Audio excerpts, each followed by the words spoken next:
د افغانستان پولې ته نږدې میلاک سیمه هغه لاره چې هره ورځ پرې ګڼ شمېر افغاني کورنۍ له ایرانه خپل هیواد ته ستنېږي. په داسې حال کې چې ملګري ملتونه د طالبانو تر واکمنۍ لاندې افغانستان کې د ناسم اقتصادي او بشري حالت راپورټونه ورکوي، ایران او پاکستان په دغو هیوادونو کې میشت افغان کډوال په زور وباسي او له هغه څه سره بیا مخ کوي چې دوی ترې دغو هیوادونو ته پناه وړې ده. ایرانی چارواکي په دغه هیواد کې اقتصادي فشارونه او امنیتي اندېښنې د افغان کډوالو د اخراج له عمده دلایلو یادوي، خو خپله افغان کډوال هم اوس غواړي چې له یاد هیواده ووځي.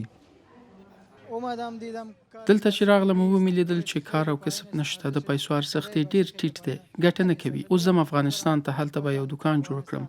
توکل په خدای، له دې ځایه به هلته ډیر ښه وي. 2 کاله دلته وو، تومن ډیر بې ارزښته شوي. که د میاشتې 40 میلیونه پیدا کړم بیا هم راته هیڅ نه پاتې کیږي.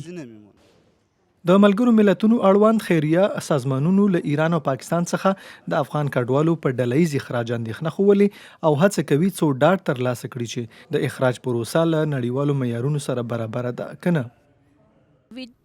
موږ دوی ته لومړني روغتیايي خدمات د ډاکټر په خونه کې وړاندې کوو.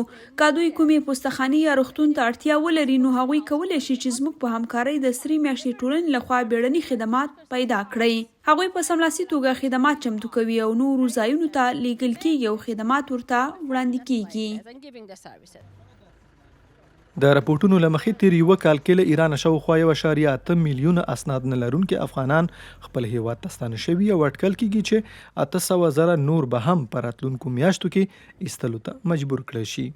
په ایران کې د کار بازار او په ځانګړې توګه سختو رغنیزو کارونو ته د کارګرو د پیدا کېدو تشه تر ډیره په افغانانو پوره کیږي. ایران له یو پلوه هر ورځ ګڼ شمېر افغان کورنۍ له هغې هیواده وباسي، له بل طرفه یې مسلکي او مهارت لرونکو افغانانو ته د بیا ورتګ اعلان هم کړی. د ایران حکومت ویلي چې د ګڼ شمېر افغانانو ایستلو په عادي چارو مثبت اغیز کړی دی.